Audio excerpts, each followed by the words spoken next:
na di umano. Did you verify it? If it's an accurate assertion, Yes. a criticism?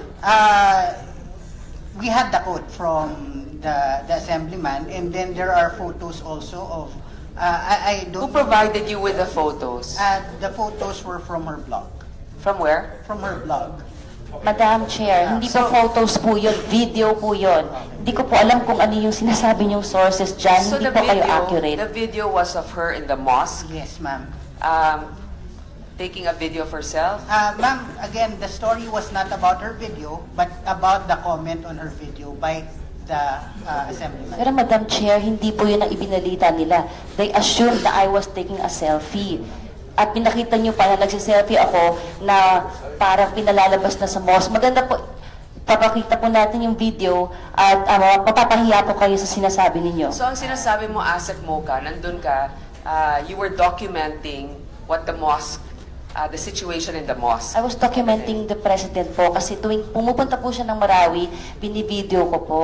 At ang sinasabi nila, picture ko daw na nagsiselfie, hindi po ako nagselfie doon, hindi po ako bastos na gagawin po yun So doon. paano mo binivideo? With your phone, were you like this? O ito, ganyan? No, Senator, ma'am, you weren't there. Ako po ay, Oh, I saw it. Di ba? Nakataas yung kamay mo. hindi po. Yung mukha mo. No, I mean, it Meron doesn't pa- matter because may as a kumukuha po reporter, ng video. if you're documenting it, the purpose of your documentation is to show what's happening. That's your job. Yes. I'm not saying it's, it can be interpreted kasi that way. Others can be malicious by saying you were taking a selfie when in fact you were documenting the visit of the president. Yes po. And I was not holding the video, the camera. Meron pong kumukuha po sa akin. Humingi po ako ng favor, Mr. Senator. Chairman, just on Okay, that go point ahead. lang. Hinihingi mo yung sa GMA News Online, nahingin yung site mo.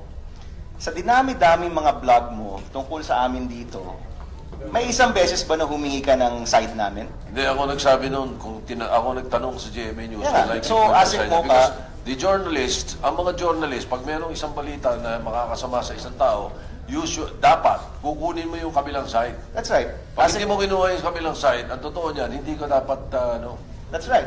ewan ko yung sinasabi ninyo, di ba naman yan, vlog yan eh. No, I agree. Asik mo ka, sabi mo kay Mr.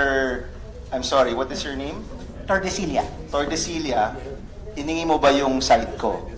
And sabi niya, you tried. At sabi mo, hindi. Hindi ko po, Senator, hindi ko po siya tinanong kung hininga niya yung site ko. Ang sinabi po, si Senator Soto po ang nagtanong. And also po, ang So, sa tingin mo ba dapat hiningi niya yung side mo? Natural po, journalist po sila, trabaho po nila yon, kunin O, both sides. In your case, never ka humingi ng side ng lahat ng mga nilagyan mong blog dito. In fact, just the other day, may blog ka sa minority. May isang beses ka bang humingi ng side namin? Senator, with all due respect, hindi Yes po or ako no? journalist. Yes or no? May isang beses ba na humingi ka ng side namin? Vlogger po ako, hindi po ako journalist. Mr. Chairman, Madam Chairman, can you instruct the resource person to answer yes or no, please? So, may isang beses ba na hiningi mo yung side namin sa mga times na binatikos mo kami, may nilabas ka mga pekeng balita? Ano po yung peking balita na yun, Senator Bam Aquino? Maglalabas po kami mamaya, no? But can Okay. I ask lang, Asik mo ka? Humingi ka ba ng side namin ni isang beses all those times na you blogged about us? Ang ginagawa Yes ko or no, po, ma'am? Senator Bam Aquino, ang ginagawa ko po ay vlogging po. Yes, At I hindi know. po ako Ang journalist. tanong I ko think, is I think yes or no? maybe the answer is no, but then your reason is because... Wait, I'm sorry, Chairman. I want to hear it from Asik Mocha herself. Okay, go ahead. Yes or no? May isang beses ba na hiningi mo yung side You namin? can say yes, no, or that you refuse to answer, but you have to justify why. I refuse to answer that Because? On the grounds of? I have the right to refuse No. that question. You don't have the right to refuse. You have the right to self-incrimination. So, ibig I have sabihin, the right kung mapiperwisyo ka, pwede I have ka the hindi right- sumagot. I have the right, ano po? I have the right to, against self-incrimination. Pasensya na. Anong krimen ang tinutukoy mo, Asik Mocha? Self-incrimination presupposes may krimen na pinapataw sa'yo. Ano yung Senator krimen? Bam, I refuse to answer the question. At lumalayo po tayo doon sa usapin ng fake news po ng GMA7 po. I'm Ang ginawa po sa asking a Chair, simple Madam Chair. question, Mr. Chairman. Senator Bam, I think it's been I made don't think, clear. Madam Chair, I don't think we should embarrass our resource persons, whoever they are, whether they're from the other side of the political No, okay, Mr. Chairman, I think just let me Senator finish Mix, my I point. think... I believe Finish my point, Mr. Chairman. But the chair, the Okay, order. Senator Mix. yes, Your point. before each and every senator should address the chair rather than, including her, Secretary Asika Moka should address the chair so that we have order here, so that we don't embarrass each other. This is not. I agree. Okay, so Okay, Senator Mr. Chairman, if I may finish. address me, Um, and then I will ask her. The resolution filed by our colleagues, which is their right to file, talks about grievances, Mr. Chairman. Madam Chairman, Chairperson. It's okay. Pero palagay ko, hindi pwedeng pag-usapan ang grievance lang ng ilan. Because in our manifestation, we talked about fake news in general. We talked about wanting to push a law. Senator Villanueva has been good enough to file a bill on fake news. So palagay ko, Madam Chairperson, lahat ng ito ay pwedeng pag-usapan sa hearing na to.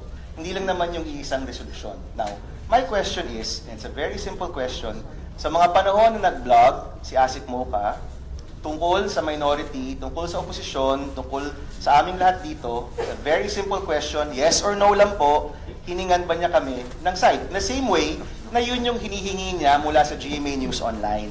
So fairness ang hinihingi mo, Asik Moka. You're asking that these agencies be fair to you.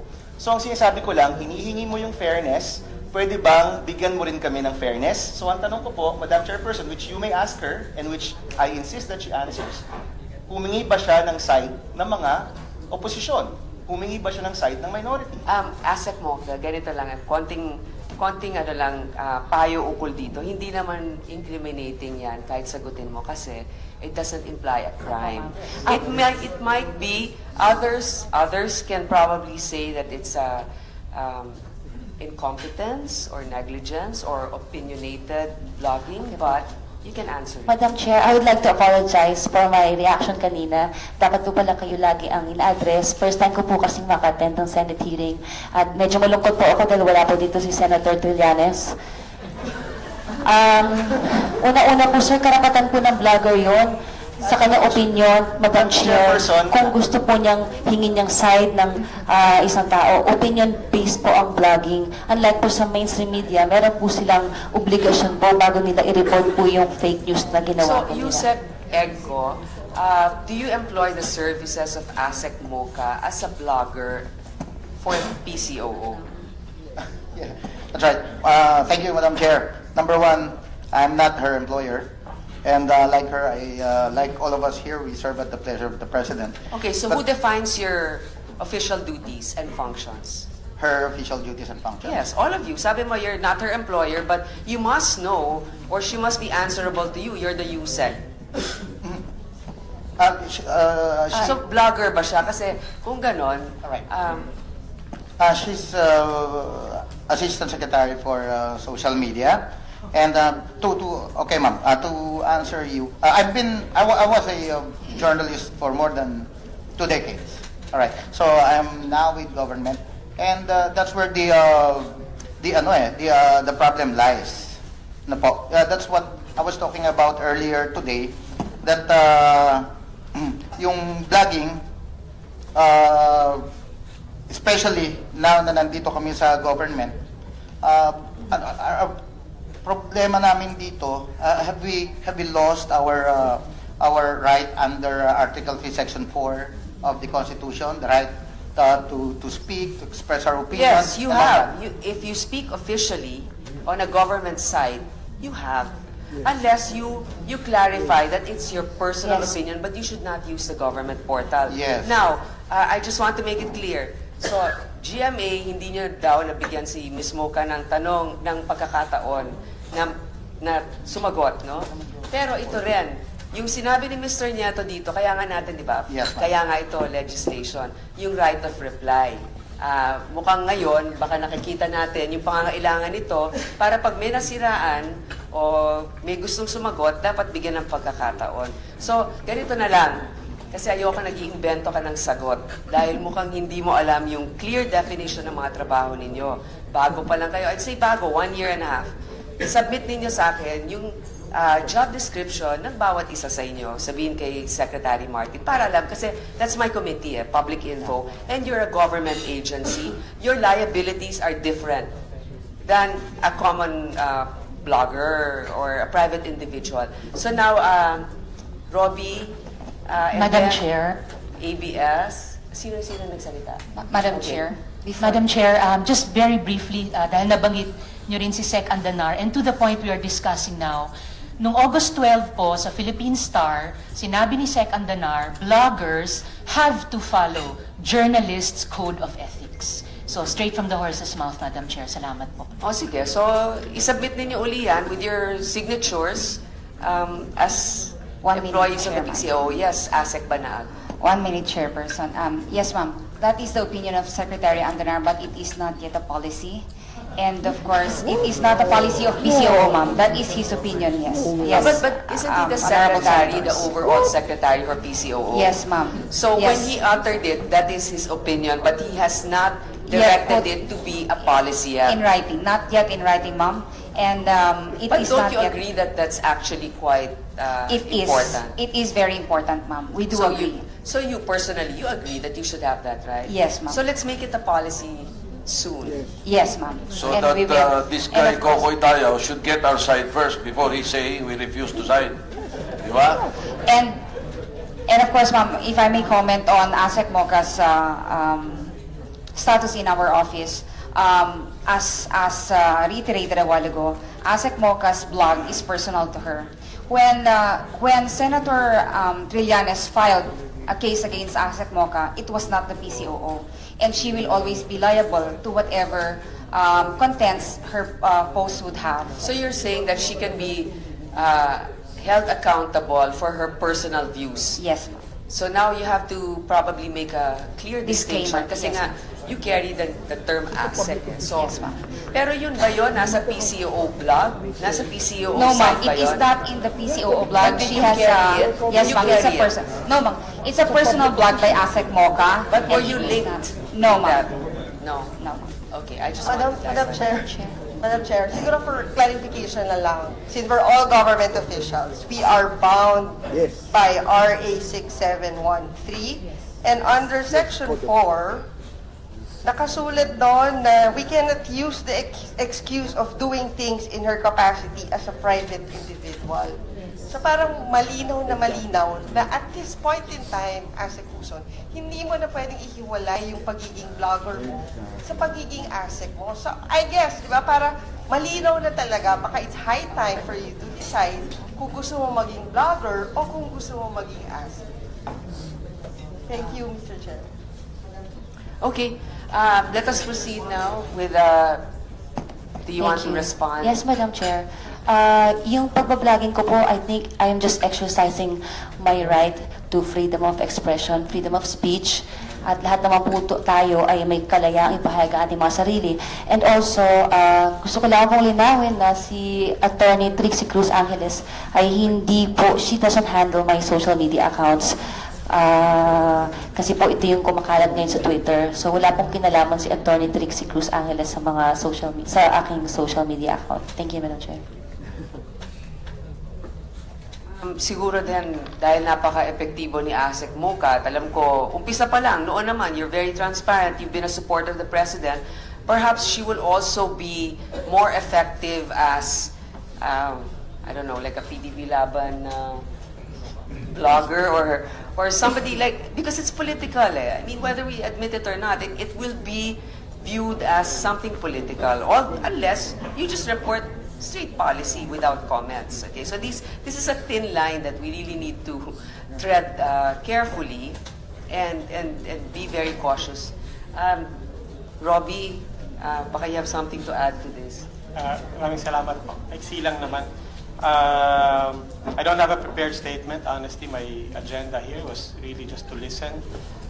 Because katulad po ng sinabi ni Yusek Egco, and sususugan ko yung karamihan ng sinabi niya, it's very hard to define.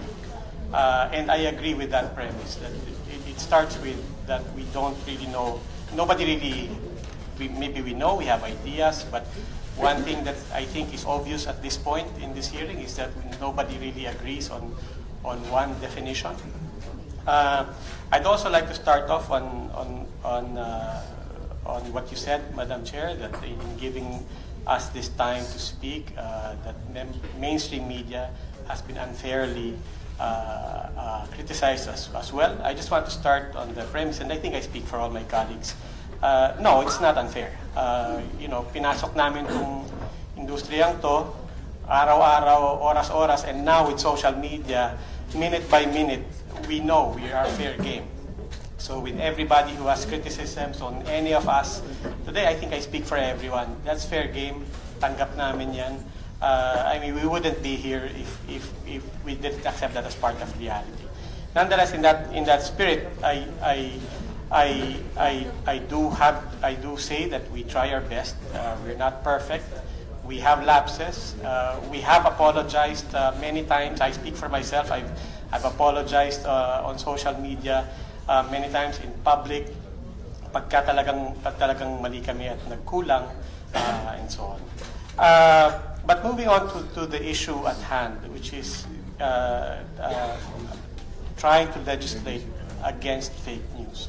Again, I would take off on what Yusek Egco said. It's hard without any definition. Our highest concern, of course, is free expression and press freedom. The imperfections and the problems arising from our imperfect practice, and the imperfections and the trouble and the harassment that can arise from this new technology and how it has empowered all of us and created this new platform in this new world that a lot of us don't understand. We understand where it is coming from, where people say, you know, we need to control this. We need a way to have some control over this. And I agree, not all expression is free. There has to be accountability and discipline and liabilities. That said, we do believe that at this point, it is safer to err on the presumption that there is more than enough laws and regulations right now. I have not heard any concern, frankly, raised in the past couple of hours. I'm not a lawyer, but I would think that everything that has been raised, even on a conceptual level, we can start pursuing on a conceptual level. The question, for example, of what's a digital influencer. Even we're in media, we would like to know the magic. I mean, some of them are doing much better than us in terms of reaching media. We'd like to know the magic as well. But I turned to the lawyers beside me and I asked, is there a law on regulating the lobby industry, for example? And you would think that, there are avenues to start pursuing all of these questions logically and dispassionately, and so on. When it comes to libel and cyberbullying and so on, and I think, again, it is there. The bottom line, I think, is the interest for everyone. And the one thing that everybody actually agrees on in the past 2 hours is that we want our free expression. We want our platforms. I think we will all disagree on once we start talking about and start going down the slippery slope of what irresponsibility triggers a new law, or what irresponsibility or malpractice should trigger a new policy. That's where we start. I think we should start with where we agree. And we agree that press freedom and free expression for everyone, regardless of how you call yourself, a blogger, influencer, whether you're even officials. Mr. Alampay, your position is very much noted and appreciated. I think that I need to clarify that we are here actually because we respect freedom of expression, but we know, and you've also stated, that there are limits also, and we have a responsibility to bear. So that's noted. I would like to hear also from ABS. I would like to hear from the former chair of MTRCB on self-regulation, but very short. I'll give you like 3 minutes each because we also have our bloggers that I want to hear from, and especially from our legal resource persons. So 3 minutes each. 30 seconds lang just to finish my Okay. So ako, again, I started with concurring with Yusek Egco, and I will end with concurring with him also. The one program or campaign that I will unequivocally support, and I do believe that is the ultimate solution, is finding a way to institutionalize information literacy. Not just news literacy, but information literacy. Starting as early as grade school. As soon as children are able, or are handed a cell phone, or have access to television, or have access to a computer and the internet, children should immediately be part of a You program. can start to- with your network. Yes. As your station public service with the new law and franchising. You can put something like, ito ang mga dapat ninyong gawin. Pag may narinig kayong balita, talungin ninyo yung magulang nyo, i-check ninyo yung dyaryo o yung ganun. I mean, you can do that also. We can start, but definitely this is something that we need to explore on an institutional basis. Madam Chair, I did also want to end just on one thing you said kanina. You said, ito na tayo ngayon. And parang ang isang nakakabahala is ngayon, ang instinct ng bawat tao ay tuwing may makikita sa Facebook, immediately tinatanong, anong agenda nito? Saan nanggagaling to? Ang sa akin po, maganda yun. Hindi po nakakabahala yun. Ang sa akin, lahat tayo, dapat ganun. Mula bata hanggang matanda, lahat tayo, that is information literacy. Yes, but we should not stop from there. Yes, exactly. We Okay, should start with the questioning. No, but see, people ask that and then they stop. But sometimes there are good points that are raised by your opponent. Never mind. I don't want to give due credit anymore later on. Miss Gonzalez. Yes, G. Almario Gonzalez from ABS-CBN. I'd like first to echo what Ellen Tortesi just said, yung fake news term. I think it's not the right term because news means accuracy. So probably the right term should be misinformation. Because professional journalists and professional news organizations are, our job is to produce news. And that is to be accurate. But of course, it doesn't mean that we don't make mistakes. That's why when we make mistakes, we have this self-regulatory mechanisms that we go to. So for ABS-CBN, for the broadcast industry, we have KBP, and we have our network ombudsman, and also our news ethics unit. So if we make mistakes, people, like Mr. Alampay said, we welcome criticisms. I know you have ombudsmans Yes. in TV5 and also in Yes. ABS. But Miss Yuson, you were saying na fake news ka ng ABS? Yes po, Madam Chair. Anong ginawa sa'yo? Nung private, hindi pa po ako opisyal, sinabi po ng ABS-CBN, isa sa mga reporter nila na ako daw po ay in-appoint na consultant ng Bureau of Customs. At dahil po doon, nabash po ako online, inungkat na yung pagkatao ko, at yun po, Madam, BOC Pero consultant. nabigyan ka ng pagkakataon naman mag-answer. Hindi rin po, Ma'am. Hindi rin po, Chair. Ma'am, are you familiar with this? I'm not personally familiar with it, but kanina nagtanong ako. And I think first, this is what I want to say about fake news. Kasi for traditional media, those who are aggrieved, they can avail of the mechanisms that we have. Now, I'm not saying, I can't really say kung in the interview si mismo Kauson kasi I haven't talked to the reporter, but what could have been done is easily complain or call us, actually even by call or by email, and we would launch an investigation on that. And if we make a mistake, we will always correct it through however format that we do, that we have. And I think particularly for this lang, doon sa initial questioning ko, ma'am, I think the reporter quoted Commissioner Faldon. He was the one who said that Ms. Mocauson was going to be appointed. And then, yes, it was wrong. And then, I think you gave a statement in your Facebook account, and we published that it was a wrong information, and we corrected it with that statement. So, that's how we handled that situation. All right. It's good to know that you correct yourselves, Yes. diba? And though you don't leave it at that. Now, before I ask for the MTRCB first, and then Senator Pangilinan na. Pasensya na po para nagkikiramay din pala kami sa inyo, Chair Toto. Thank you po, Madam Chair, and good morning to all the members of the committee and where I am, former colleagues in government.